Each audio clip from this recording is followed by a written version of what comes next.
nesta casa. Primeira vez que estive aqui, fiquei bastante impressionado com o culto, foi muito bom. E quero louvar a Deus pelo pastor Evangelei, pelo convite que me fez.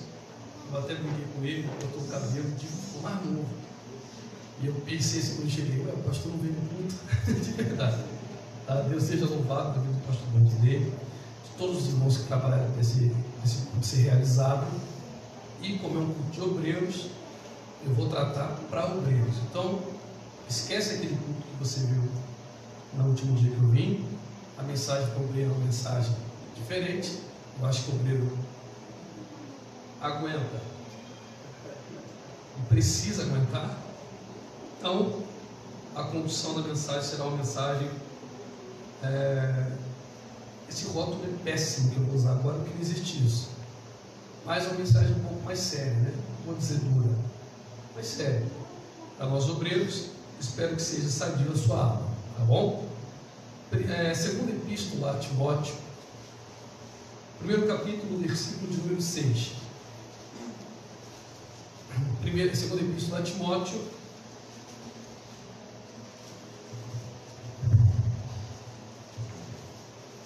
o versículo de número 6. Quem encontrou, diga amém. Está escrito: por este motivo te lembro, despertes o dom de Deus que existe em ti, pela imposição das minhas mãos. Por este motivo te lembro que despertes o dom de Deus que existe em ti, pela imposição das minhas mãos. Se você puder e quiser, diga amém. Amém. Tome seu assento, por favor.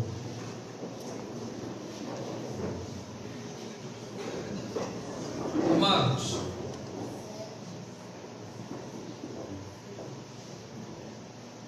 é de conhecimento de todos nós que as epístolas, elas exercem um caráter muito importante, fundamental, tanto para a igreja naquele período, que nós chamamos de igreja do primeiro século ou igreja primitiva, mas eu prefiro o rótulo de igreja do primeiro século, tanto para nós também agora no século 21. Salvo as proporções, as epístolas, elas são de caráter fundamental, porque nelas se expressam as preocupações apostólicas ou dos líderes da igreja naquele período. Então essas preocupações, elas não seguem um padrão comum a todas, mas existe um determinado padrão para essas epístolas que acabam tornando elas similares. Por exemplo, nós temos o costume de dividir as epístolas pastorais em dois grupos, grosseiramente falando, as epístolas paulinas e as epístolas que são gerais. Existem outras divisões, como as cartas das prisões ou não, mas a título de conhecimento geral, epístolas paulinas e gerais. O que difere essas paulinas das gerais? Além do escritor, o método da escrita. Então nós chamamos epístolas gerais as epístolas cujo conteúdo é mais abrangente, menos restrito. Em que sentido, Carlos? Eu te explico. Se você observar, ou quiser abrir agora, ou só voltar a título de conhecimento, a primeira epístola de Pedro, o capítulo 1, logo nos primeiros versículos, o que você observa? Que Pedro, ele cita províncias romanas. Então, Pedro faz uma saudação aos santos daquelas províncias. Então ele não cita ou não escreve uma epístola para cada província, mas um tema comum aos cristãos que fazem parte daquela região. Então nós chamamos de gerais porque o conteúdo dela, ele cabe para um embate, quer moral, quer contra uma heresia, quer litúrgico, de uma forma que possa abranger mais as igrejas no geral e menos de forma restrita. E Paulo, não existe conteúdo restrito no aspecto de que, quando Paulo escreve para Roma, não possa edificar os irmãos de Corinto. Não é isso que eu estou dizendo. Eu estou dizendo que Paulo, ele acaba sendo um pouco mais particular. E aí eu te dou um exemplo. Quando você lê as epístolas a Corinto, você vê duas epístolas, e uma delas Paulo está sendo muito duro, principalmente na primeira. E uma das formas que Paulo está tratando a igreja de Corinto, de tantos problemas que aquela igreja ela demonstra, e era uma igreja paradoxal, uma igreja espiritual, porque aparentemente detém todos os dons, mas muito carnal. E esse aspecto carnal de Corinto é demonstrado quando Paulo repreende os santos de Corinto, porque aparentemente, eu não sei se de forma aí generalizada ou se de forma fiel, de fato, de vias de fato, os santos da igreja de Corinto conhecem o pecado que é praticado no seio da igreja por um jovem, e segundo Paulo, e aí eu não sei se Paulo se expressa assim apenas para maximizar o problema, ou ele está sendo também literal de fato, eu não sei te dizer. A sensação que tem é que Paulo só está maximizando a coisa, é que existe um garoto que está cometendo sexo, está tendo uma vida sexual com a própria madrasta. E aí o próprio apóstolo Paulo diz que este pecado é mais vil do que os pecados praticados pelos pagãos, porque segundo Paulo a igreja sabe do problema e ninguém toma uma atitude. E aí o apóstolo Paulo recomenda que pegue esse garoto e seja jogado na mão do adversário. Você conhece o texto, porque um pouco de fermento leveda toda a massa. Lembrando que a forma de fermentar naquela época, você tinha duas formas. Uma forma, você assando a massa, e aí você tem um tempo determinado, e aí eu não me recordo muito bem o tempo, mas eu posso numa próxima feita trazer, se vocês me lembrarem.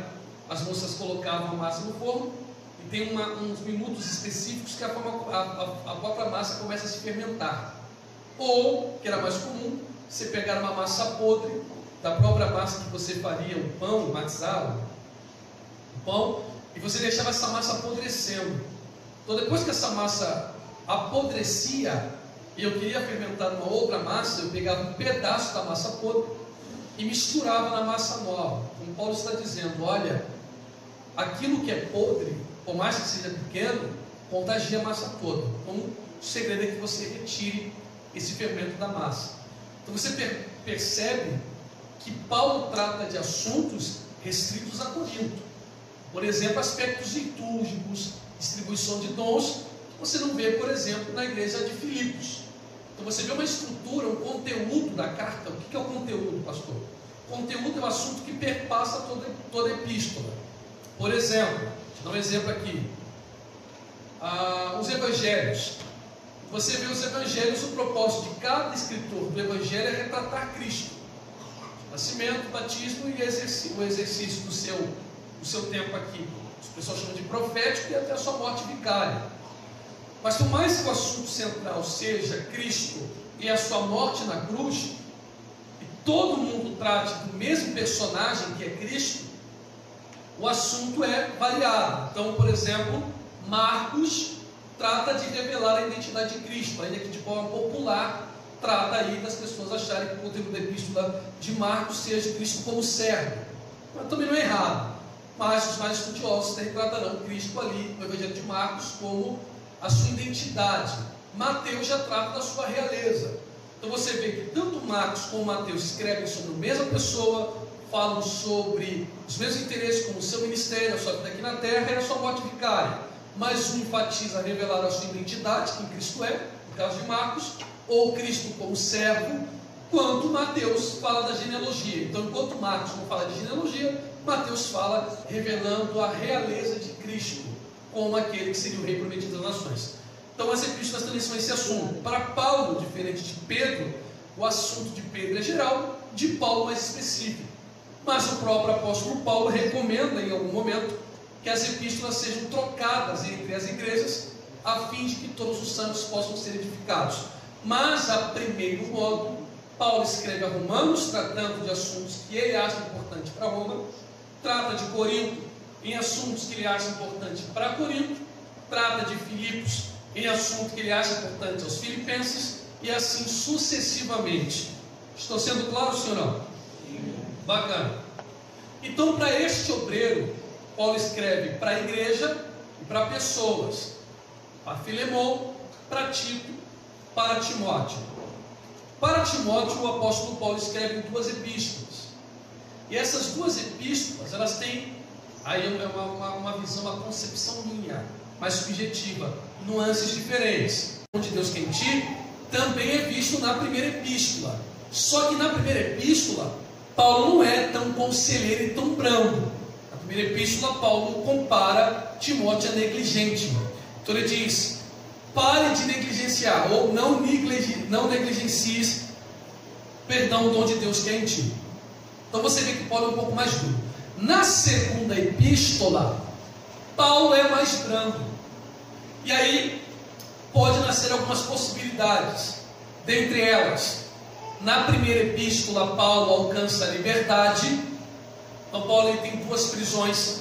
Na primeira ele é solto, e na segunda, que ele apela ao Império Romano, já não há tanta certeza, uma esperança de Paulo, que ele descreve no capítulo 4, como dizendo que Deus havia o livrado da boca do leão, e que se fosse a vontade de Deus, poderia tornar a livrá-lo.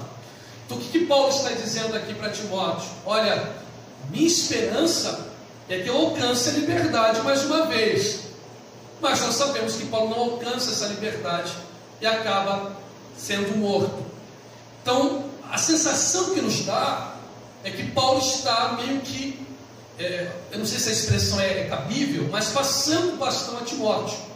É como se Paulo entendesse que ele passa, mas a obra de Deus continua.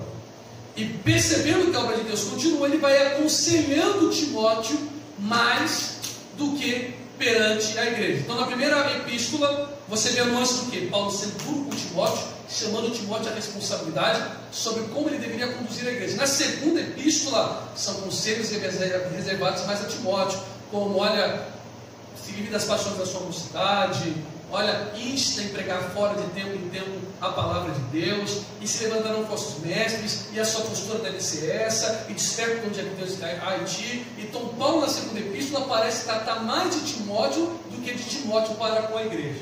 Bom, dito isso, nós temos 2 advertências dadas a Timóteo que permanecem. Por mais que a nuance seja um pouco diferente, ainda que na primeira epístola também Paulo aconselha Timóteo muitas vezes, existem duas advertências que permanecem, e que a sensação que nos dá pela insistência de Paulo é que Timóteo não está acordando para essa advertência. Okay? Qual é essa advertência? Bom, na primeira epístola Paulo diz a Timóteo: para de ser negligente. Você está negligenciando o dom de Deus que há em você. Para de ser um negligente. Na segunda epístola, pastor Edmundinho, Paulo não diz assim: olha, parabéns, você não negligenciou, ou tome cuidado para não voltar a negligenciar. Parece que Timóteo permanece no mesmo erro. Ele está dizendo a Timóteo: desperta. Você só pode despertar aquilo que está adormecido.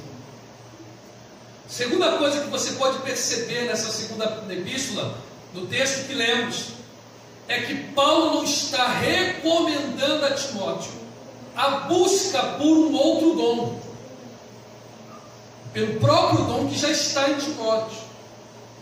Então ele está dizendo: olha, eu não quero que você se preocupe no momento em buscar um outro dom, ainda que isso não seja errado, muito pelo contrário, o próprio apóstolo Paulo recomenda que se busque dons e que se busque os melhores dons, sabendo que Deus é quem distribui esses dons, mas que você busque os melhores dons. Não há problema nisso. Ele distribui os dons conforme a necessidade da igreja. Contudo, o que Paulo está dizendo é: já existe algo em você que você deixou adormecer. 2 coisas aqui ficam claras. Timóteo, em algum momento, exerceu este dom, em algum momento deixou este dom adormecer. E aí nasce uma curiosidade. Qual? Timóteo não é qualquer obreiro. Não é qualquer obreiro. Você quer ver como é que não é qualquer obreiro? Eu não vou nem pedir para você abrir a Bíblia, a gente ganhar tempo. Você anote a título de conhecimento. Primeiro capítulo da Epístola aos Colossenses. Versículo de número 1. Filipenses capítulo 1, versículo 1. E Tessalonicenses capítulo 1, versículo 1. O que acontece nesses primeiros versículos? Na saudação paulina às igrejas, na carta, Paulo cita, obviamente, a si e ao seu obreiro Timóteo.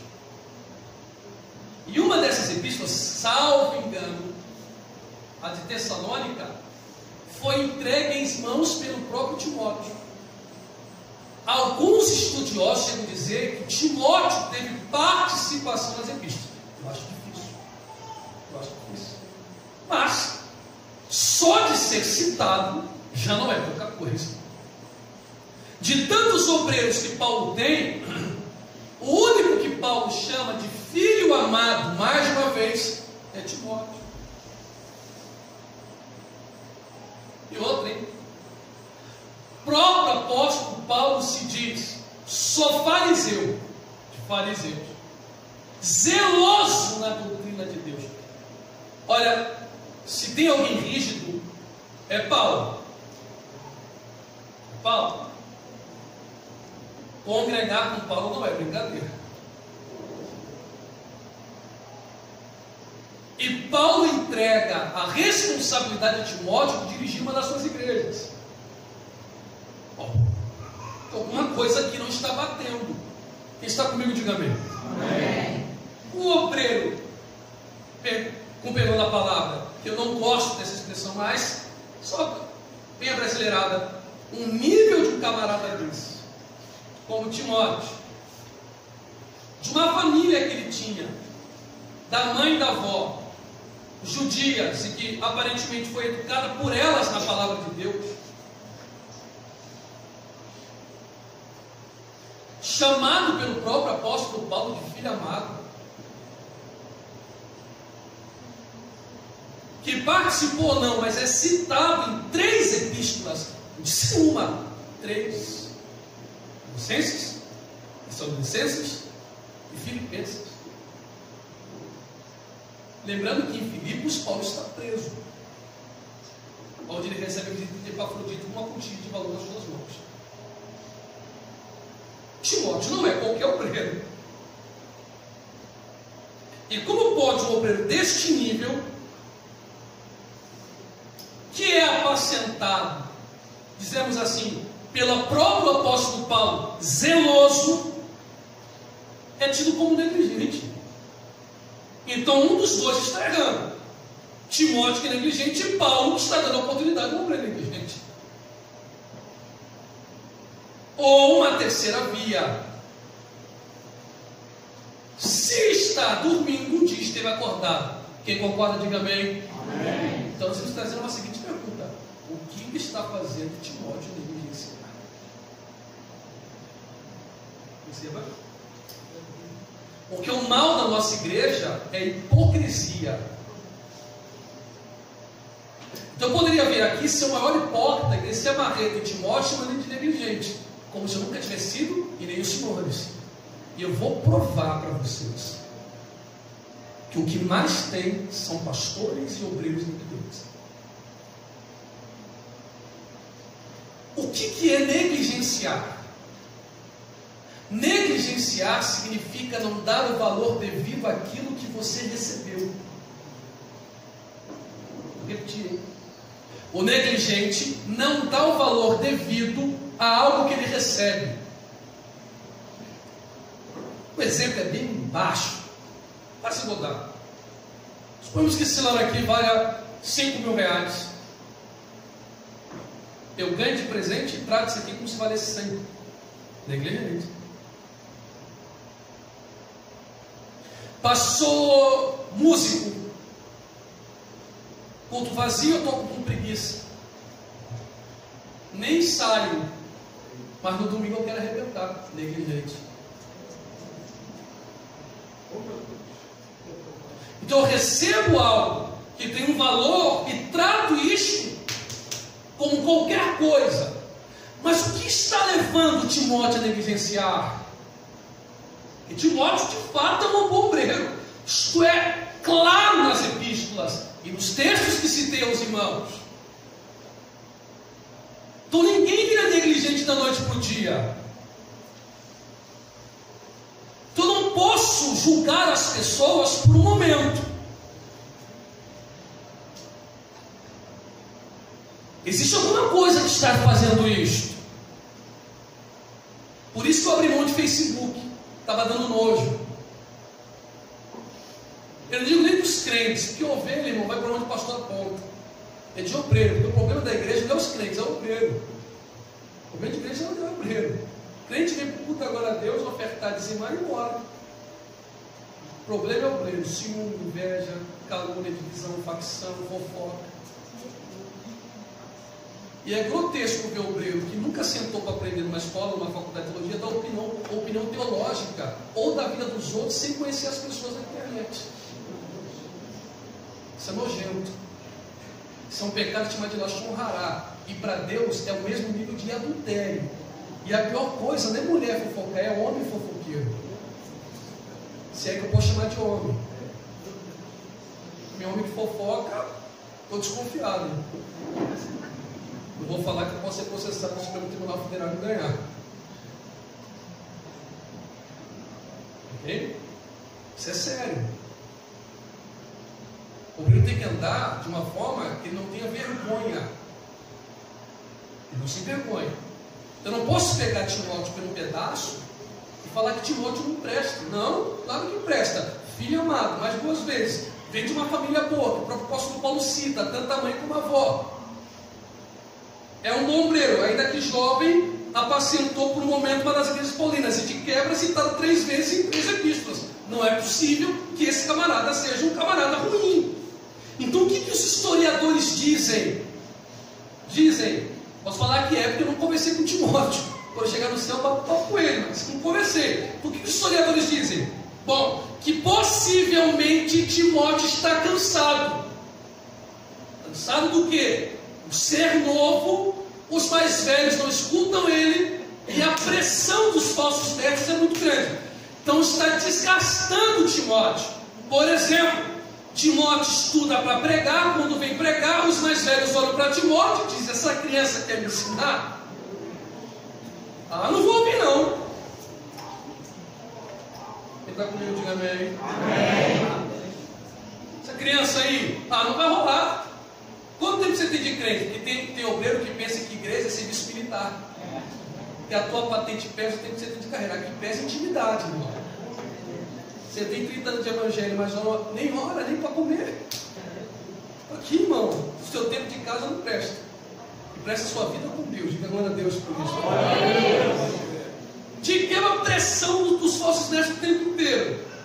E Timóteo não está vendo a recompensa. Aí ele se torna negligente. Ele está cansado de enxugar gelo. Aí o que ele diz? Já que ninguém quer me ouvir e eu estou lutando sozinho, não vou dar murro em ponta de faca. Para mim deu. Aí Timóteo diz: espera lá, para de ser negligente. Porque o negligente, ele acaba se frustrando, porque ele espera o retorno de algo, e não recebendo o retorno, ele abre mão. Eu não sei se você quer escutar ainda. Quem quer escutar, diga amém, por favor. Então o que leva a pessoa a se tornar negligente é ela não conseguir entender por que não está dando retorno àquilo. Aí ele vai abrindo mão. E esse é um dos maiores problemas dos obreiros do século 21, de 2020, de 2019. Qual o problema? Para quem você trabalha? A quem você serve? Porque enquanto você não decidir a quem você está servindo, você sempre vai se tornar um negligente. Eu sou sou pastor auxiliar da Assembleia de Deus em Auma, mas não sirvo em Auma, eu sirvo a Deus. E eu não espero do pastor Natanael recompensa, senão eu frustro. Senão eu frustro. Você quer ver um perrengue? Pregar em final de congresso.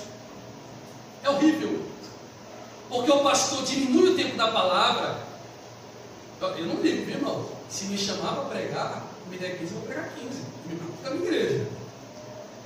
A minha igreja tem uma responsabilidade. Na casa dos outros, eu não geladeira. Se o pastor falar assim, a casa dos outros te dá 15, tem problema? Agora é contigo, cantor das 7 às 9, quer me dar meia hora, não tem problema. Cada um preza o que gosta. Eu estou aqui para servir, irmão. Para servir. Eu não estou na minha casa. Está entendendo? Agora a minha igreja pega lá. Lá você comeu o que eu tenho para dar. Não se cria filho com doce, não estraga dente. É lá na minha igreja. Lá na minha igreja o caldo é mais embaixo. Lá eles sabem que, se você me vê pregando aqui, pregando na minha igreja, você fala assim, não é a mesma pessoa. Porque ela não dá um grito, eu não dou um pulo. Aí você fala, por quê? Porque na minha igreja tem quem faça isso. Eu já falei, meu pastor, vamos equilibrar o negócio. Eu não vou pregar de quinta, eu só prego de ensino na minha igreja. Propositalmente. E desacelerado, chega a ser chato. Contar cachorro. No começo uma pessoa que era errado, depois começou a encher, perceberam que tem que equilibrar. Agora deixa eu só falar um. Não é? Eu falei, restringir. E por que é difícil? Porque o pastor pega uma fita, um rolo de nome, que vai até o outro lado da porta de madeira. E se ele não agradecer no que frita a coxinha, ela desvia. Porque ela acha que está fritando coxinha para a igreja. Vou parar de pregar, você não.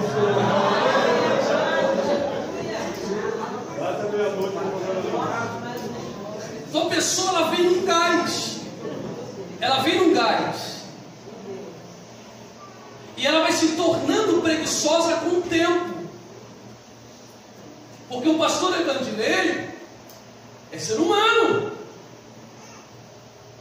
E congresso, irmão, é tempo, é preocupação, às vezes a condição de alguém que não tem, às vezes o irmão que está esperando o pastor para conversar, é uma cesta básica que tem para dar, alguém que está passando fome, alguém que está doente, a visita, alguém que está tocando, e o pastor diz assim, rapaz, ele chega em casa e diz, esqueci de citar fulano, e fulano já está endemoniado.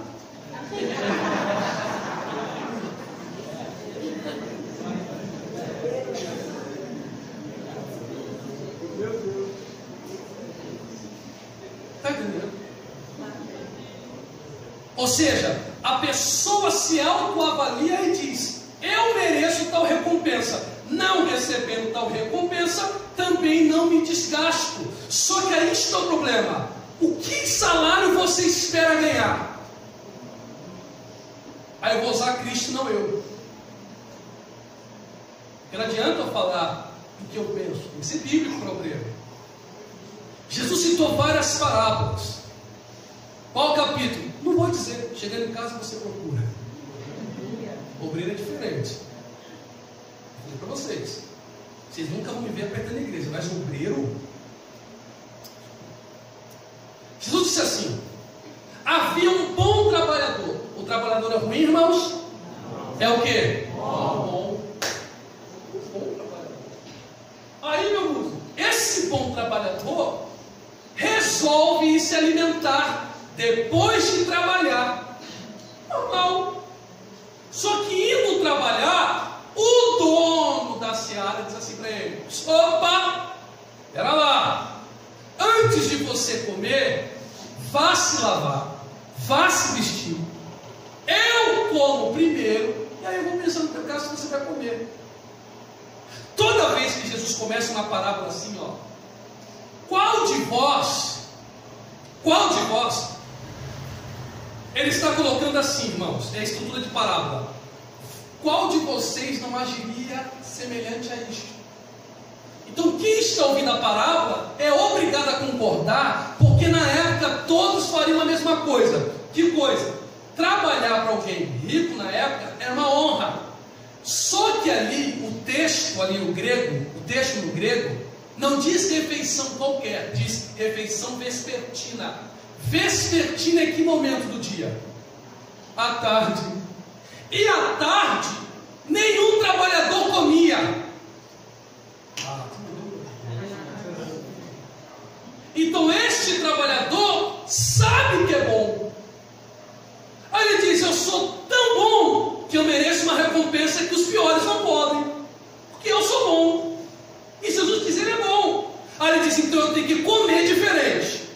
Vou comer à tarde. Aí o dono disse: você está maluco?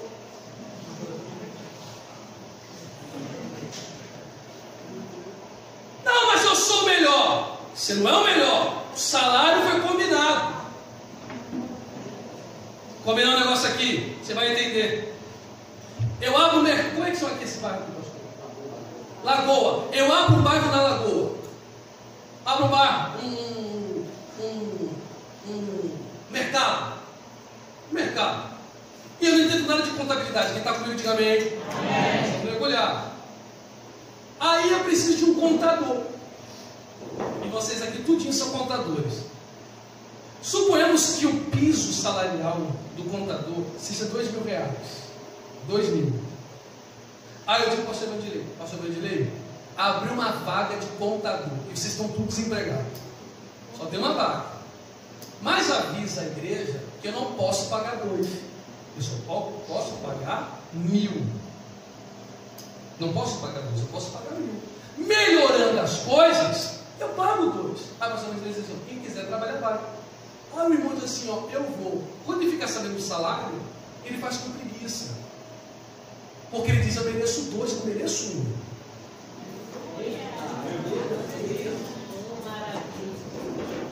Só Jesus disse: o servo que faz só o que mandam é inútil. Se eu prego bem, eu sou inútil, é obrigação, só faço isso. Eu não prego, olho o carro, fico na porta e sirvo água. Eu só prego. É minha obrigação pregar bem. Se vão gostar ou não, eu não posso negligenciar, porque o meu salário já foi pago. E não é a oferta da igreja, foi o sangue de Cristo que me purificou de todo pecado. Então eu não era digno de estar aqui. Eu não digo aqui culto, eu digo aqui igreja. Porque eu era um cafajeste, malandro, folgado e brigão. E o meu destino era o inferno. Aí Jesus me lavou no sangue e disse para mim: dá lugar que eu quero te usar. Ele não botou um anjo com uma espada na minha costela e diz: vai pregar porque eu estou mandando. Porque aqui não é espiritismo que você tem que pagar serviço obrigação, e se não paga você apanha do santo. Aqui você é livre. Aqui você não é escravo. Aqui é voluntariedade. Eu vim ser obreiro porque eu acho que é o mínimo que eu posso fazer é em gratidão àquele que tomou chicotada no meu lugar. Alguém está entendendo? Então por que eu estou dizendo isso? Porque quando eu fui ser obreiro, eu não queria. Eu era músico, cantava na igreja. Mal, por sinal. Mas cantava. Eu cantei aqui, não cantei? Cantava. Meu pastor me viu e disse assim: ó, Deus me disse que tu vai pregar. Eu disse: ele disse para o senhor, não. Ele disse: mas eu te farei um obreiro. Escute isso. Ele me deu uma bolsa de estudo na faculdade teológica. E naquele tempo o obreiro tinha que ser macho. Isso era provado. Segura isso aqui. Eu estava morando fora de casa, porque para quem não sabe eu sou adotado. Eu fico dando testemunho porque eu não gosto de comover a igreja. Então, morava na rua, porque minha mãe biológica me tocou para fora de casa, praticamente. Então eu fui dormir na rua, ele me deu uma bolsa de estudo e eu passava fome, cheguei de idade de sede. Aí ele foi me dar uma bolsa de estudo. Olha o que ele fazia, vou resumir, hein? Vou resumir. Pastor Isaac Batista. Ele me indicava para pregar, eu dormia no chão da faculdade. e combinava uma oferta com o pastor me abençoar, porque eu não tinha dinheiro para cortar cabelo na época. Aí quando eu voltava todo feliz, irmão, tinha ganhado um dinheirinho. Para quê? Para comer e comprar uma água para tomar. No outro dia de manhã, ele chegava bem cedo, abria a diretoria e me recebia, e dizia assim para mim: como é que foi ontem lá? Se eu dissesse foi bom, ele me batia, me chama de soberbo. Eu falei: pastor, foi bom, Deus me usou. Soberbo, não te digo mais. Mas se eu perguntou, não me interessa, sai daqui. Se eu dizia: pastor, foi mais ou menos, não te digo mais, não prega nada. Até que eu aprendi. Deus foi louvado, pastor.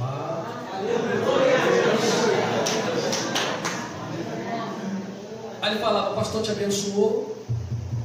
Abençoou, sim, senhor. Com quanto? Para saber se eu ia mentir. Um X. Aí ele estendia a mão e dizia assim: ó, e não vai abençoar o teu pastor? Isso é sério.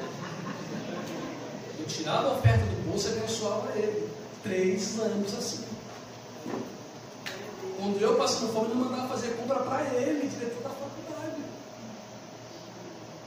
Teve um dia que eu cheguei de mensagem, nunca vou esquecer disso, peguei Zacarias capítulo 4. Quando eu cheguei na diretoria, ele disse assim para mim: ó, o pastor me ligou, disse: foi muito bom. Foi, o que você pregou? Zacarias, pastor, prega aqui para mim. Como assim pregar aqui para o senhor? Prega aí. Aí eu fui explicar para ele, falei assim: se não prega com crente não? Só prega para multidão? Irmão, todo dia era pancada. Eu chorava e chamava ele de faraó. Estou falando sério, eu queria matar ele. Chegava, via ele na diretoria e dizia assim: o faraó está aí. De verdade, o faraó está aí. Até o dia que sempre me pediu ajudar a oferta, ele começou a recusar.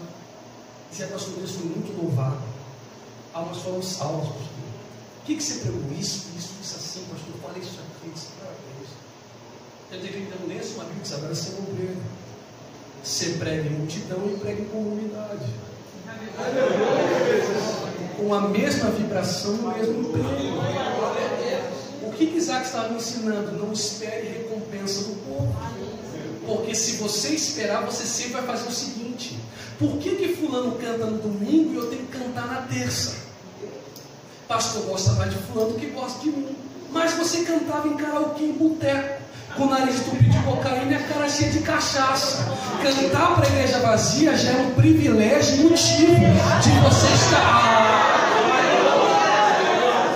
Você está desanimado? O seu negócio era falar de jogo do bicho e do Flamengo. Ele lavou a tua boca, Flamengo, você continua, Jesus vai te libertar. Mas você vem aqui e prega a palavra de Deus, seja no culto, seja no congresso, festividade ou para 5 crentes. Você tem que dar o melhor que você tem, pois o seu salário já foi pago. Levante as suas mãos mais alto que você puder e coloque o nome desse obreiro. Coloque o nome desse obreiro. Chacoalha ele e diga assim para ele: gratidão é muito bom e eu sou grato a Deus pela sua vida. Mas se um dia eu esquecer de te agradecer, há uma recompensa de ouro, de prata, de bronze, de palha, que será dada no grande juízo. Quem está entendendo a palavra que eu estou pregando? Para uma casa de glória, se você entende, obreiro.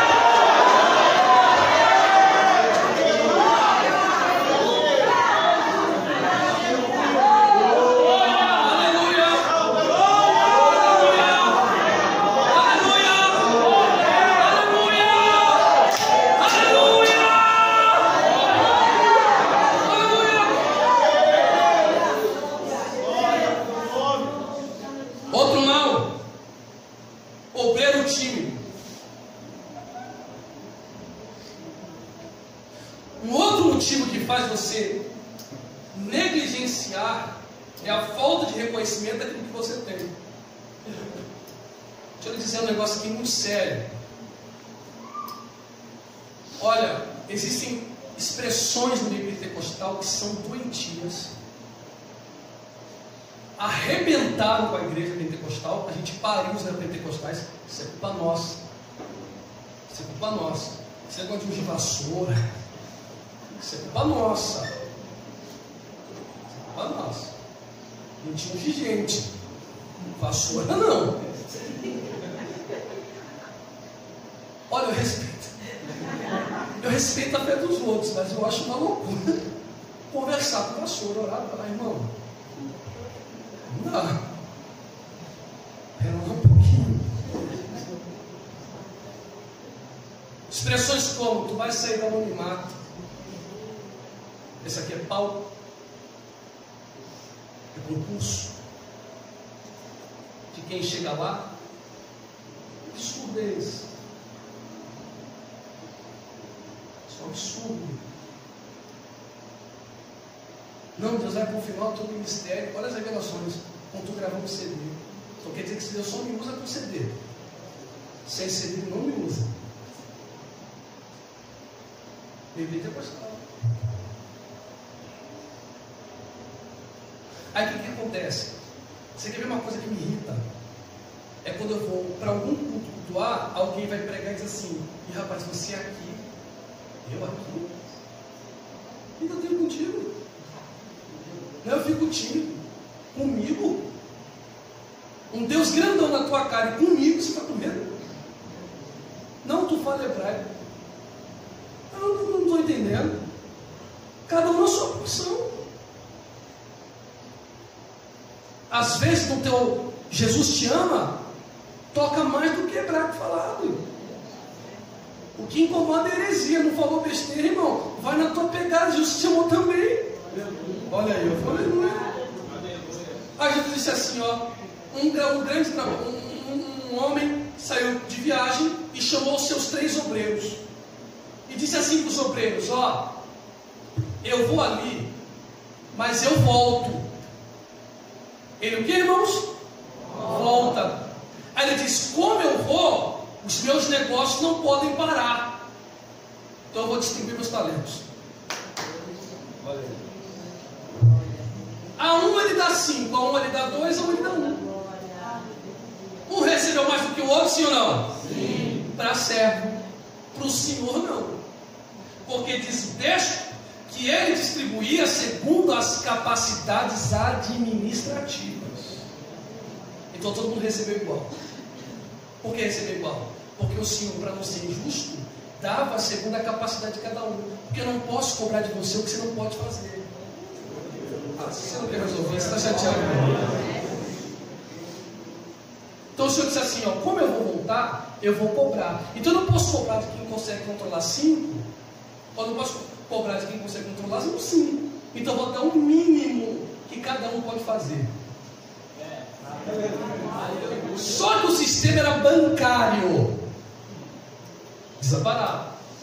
O sistema bancário, o empréstimo era alto. Qual era a intenção de quem está distribuindo o talento? Não pare com aquilo que eu estou te dando. Distribui. Aí o que tinha 5 disse assim, ó, eu sou muito afinado. Eu vou cantar. E fui cantando. O que tinha 2 disse assim, ó, eu não sou afinado, mas eu também canto. Vou cantar também. E foi distribuindo talento. E foi rodando talento. Emprestando, ganhou. Então aquele que tinha 5 ficou com 10, aquele que tinha 2 ficou com 4, e tinha 1. Se o pastor me deu a oportunidade, eu não sei nem falar. Ora, e não vou fazer uma oração. Vou ler um texto, vou contar um testemunho. Mas eu não, pegou o talento e enterrou. Pumba. Só que ele esqueceu que tinha dono do talento. Porque pregar não é meu. Isso aqui é emprestado. Posso dar o que o senhor disse com dizer, pastor? Sabe o que eu fico lembrando? Acho que não posso ficar sentado só o que o senhor disse. O que eu acho engraçado é o seguinte: teve uma vez, eu fui pregar no Maranhão. Eu não digo isso para ele, só cobrei porque o programa era maduro. Fui pregar no Maranhão, eu sou muito querido. Acabei ficando muito querido em alguns lugares do país. E, irmão, pensa no ginásio, mas estava lotado de jovens. E aí eu estava pregando direto, que ela é assim: você prega no congresso à noite, você tem que dar estudo de manhã. Então é estudo mesmo de manhã, pregação à noite. E aí eu não estava dando tempo, irmão, porque eu tinha que dormir, tomar banho e não conseguia atender ninguém. No domingo pela manhã, que foi o meu último dia pregando, eu falei assim, irmãos, quem quiser, com inocência, quem quiser bater uma foto vai receber algumas